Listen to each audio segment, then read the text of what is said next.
Christmas Eve in Esperança was marked by an unusual contrast. Despite the bright lights in the windows and the music echoing through the snow-covered streets, there was something weighing on the hearts of the residents. A deep silence seemed to seep in between the festivities, as if something invisible was present, causing disquiet. Don't forget to subscribe to our channel for more inspiring stories of the chosen ones. Sarah, Benjamin, and Claire, three different souls, walked through the central square unaware that their lives were about to change. Each carried an invisible weight, a fear that bound them and prevented them from seeing their true essence. Sarah, a young teacher, dedicated her mornings and afternoons to the children of the village. But inside her there was a persistent voice that questioned whether she was enough. Every Christmas, her dreams of doing something greater were suffocated by doubt, turning into silent regret. Benjamin, the skilled woodworker, spent his days in the company of wood and tools. His creations enchanted those who saw them, but he never believed they could truly impact anyone. He preferred to hide behind his workshop, away from the possibility of rejection.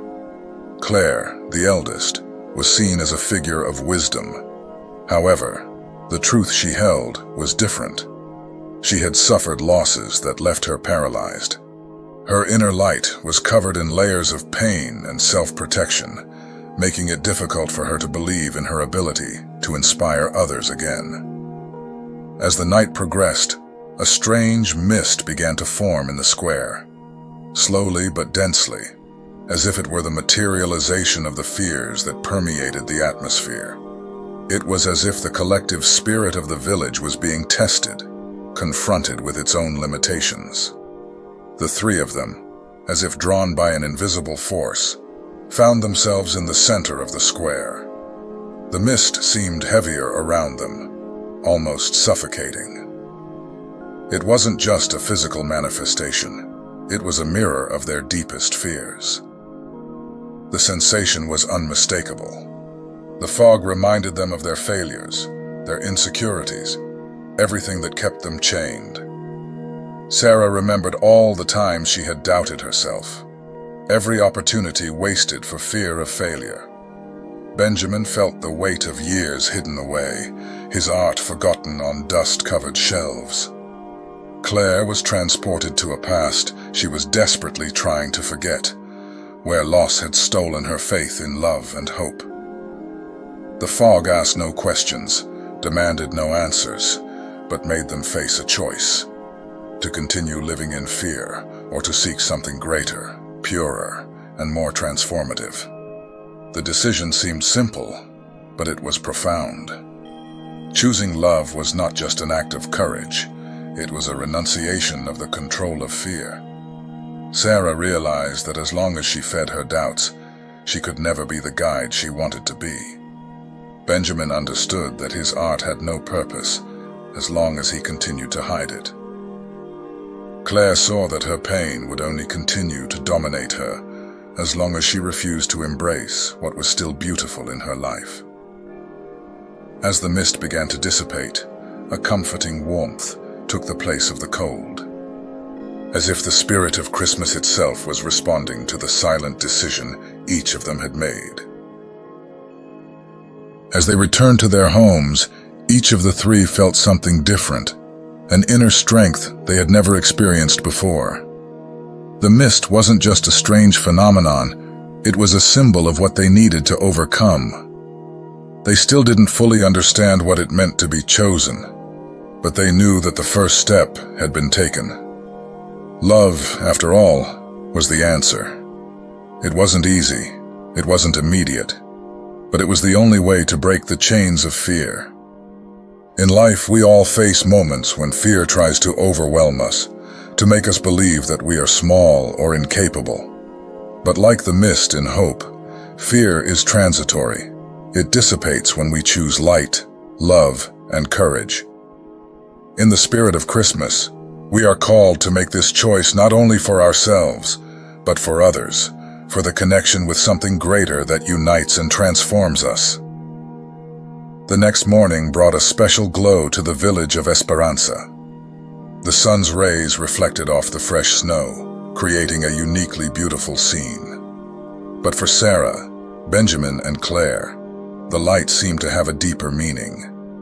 They awoke with a sense of unease, as if something invisible was calling them. It wasn't just the experience of the mist. It was a realization that was beginning to grow inside them, as if a new truth was trying to emerge. Sarah woke up with the memory of the words she always whispered to herself before facing the classroom. "I am enough." But that day, something in her mind seemed different. She found herself reflecting on all the children she had taught. It wasn't just reading or math lessons that she passed on. It was seeds of courage, kindness, and hope that she planted, even without realizing it. For years, she had wondered if her efforts were meaningful. However, as she reflected on the fog and what she had felt in the square, she realized that doubts were not reflections of reality, but barriers created by fear. She finally began to see the truth. Her presence was a source of light, and her work had an impact that went far beyond what she had imagined. In Benjamin's workshop, hands that had once trembled with insecurity now held a piece of wood firmly. He looked at an unfinished sculpture depicting a star. It was a project he had started months ago, but had abandoned, believing that no one would be interested. Something inside him told him that he needed to finish it. As he carved, he realized that the act of creating was not only an expression of his skills, but also of his soul. Each carving represented a part of himself that he was willing to share with the world. For the first time in years, Benjamin felt that his art had purpose and that it connected him to a greater truth. For Claire, the awakening was more subtle, but just as profound. She spent her mornings watching the village from her living room window, feeling like a spectator of life. But that day, something changed. She realized that her house, so full of painful memories, was also a place of stories, of love and life that she had shared with those who had gone before. Claire began to rummage through an old box of letters, photos, and small objects. Each item seemed to whisper a message. Life goes on, and your light is still needed. She realized that her suffering was not a sign of failure, but proof of her ability to love deeply. This truth reconnected her with her essence, bringing back a spark of purpose. Although each had experienced their awakening individually, there was an inexplicable force that connected them. Sarah, Benjamin, and Claire began to notice signs in their daily routines. A phrase in a book, the look in a child's eyes, the simplicity of a moment that seemed full of meaning. These small coincidences led them to meet again in the central square, as if they were drawn together by something greater. When they met, the silent understanding between them was instantaneous. They were not alone on their journey. Each carried a piece of a larger puzzle that was beginning to reveal itself.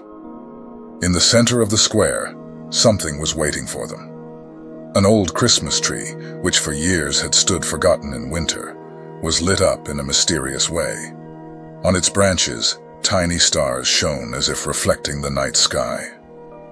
As they approached, a feeling of peace enveloped them. They realized that the light in the tree was not coming from outside, but from within. It was a living metaphor for the truth that each of them had discovered.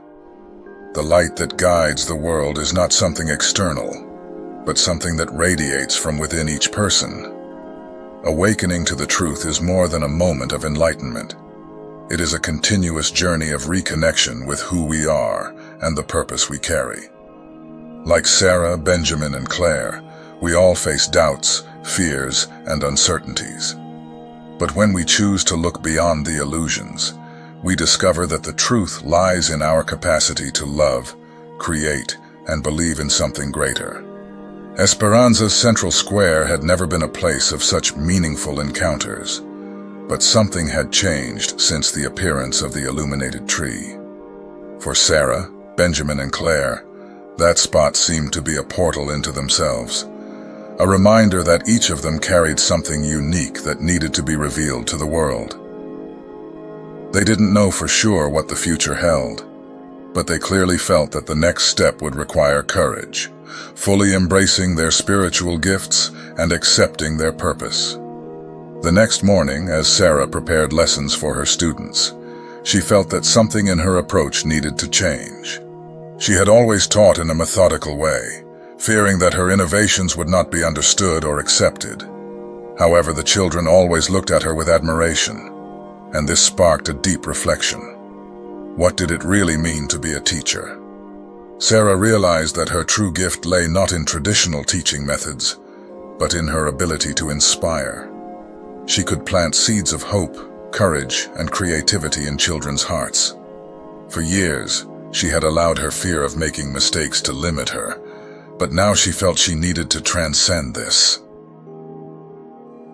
That day, she decided to share something she had never done before. She told the children about her own fears and how she was learning to overcome them. The room fell silent, but it wasn't a stillness of disinterest. It was a space of deep connection. Sarah's honesty planted something in the little hearts. At the end of the lesson, a little girl came up to me and said, "Teacher, you make me believe that I too can be brave." Benjamin had spent the whole night working on the star he had started days before. Every carving, every curve seemed to carry a meaning that he couldn't explain in words. For the first time, he realized that his art was not just something beautiful to look at, but an expression of something much greater. The finished star shone with a simplicity that touched the soul. Benjamin took the piece to the village church, where it would be the centerpiece of the Christmas celebration. When the parish priest saw it, he said with emotion, "This piece is not just a sculpture. It's a message, a beacon of hope." The words resonated with Benjamin. He understood that his skill with wood was a spiritual gift, a tool to inspire and connect. For years he had hidden it, but now he understood that his art had the power to touch lives. As Claire revisited the memories of her life, she realized something she had ignored for a long time: her ability to listen to and understand others. For decades, people in the village had come to her for advice, but she had always downplayed its importance.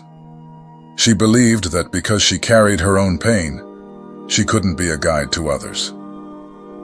That day, while strolling through the square, she came across a young woman crying alone on a bench.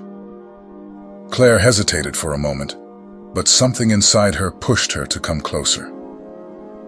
She sat down next to the young woman, and without saying a word, just held her hand. Little by little, the young woman began to talk. She shared her anguish, her losses, and her fear of the future.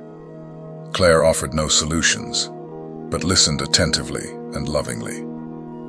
When the conversation ended, the young woman smiled for the first time in weeks and said,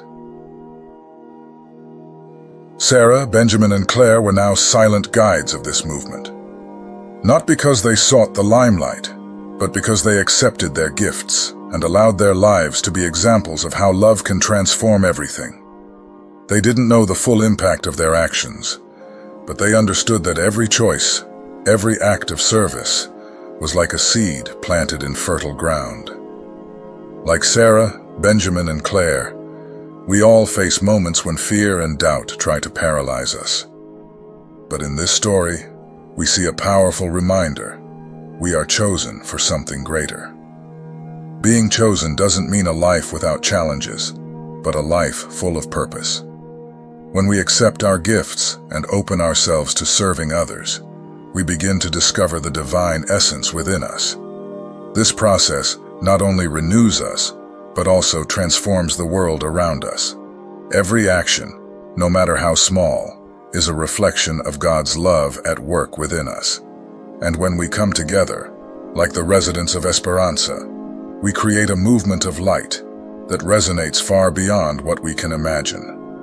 At this time of reflection and renewal, there is a special invitation for you. The devotional, The Chosen 40 Days with Jesus. Just as the characters in this story found transformation and purpose, this devotional is an opportunity for you to connect more deeply with your essence, rediscover your faith, and renew your hope. Each day you will find an inspiring message, accompanied by a reflection and a practical challenge to align your life with what is truest in you. It's a journey to remember that you were chosen to shine, to love, and to transform the world around you. Esperance's story reminds us that we are not alone. We all have fears, challenges, and moments of doubt, but we also carry a light that can transform everything. This Christmas, allow yourself to feel welcomed, loved, and chosen.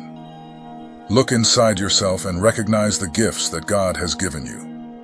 Use them to serve, to inspire, to heal. No matter how small your steps may seem, each one is significant. You are part of something bigger, a divine plan that manifests itself in every act of kindness, in every choice for love and compassion. Now we want to hear from you. Write in the comments. What gift do you feel God has placed in your life? How can you use it to bring light to the world, share your story, and inspire others? If this message has touched your heart, subscribe to the channel to follow more reflections, stories, and messages that strengthen faith and renew hope. Together, we can continue this journey of transformation and connection. Remember, you are chosen, you are loved, and you are light. Merry Christmas, and may your journey be filled with purpose and hope.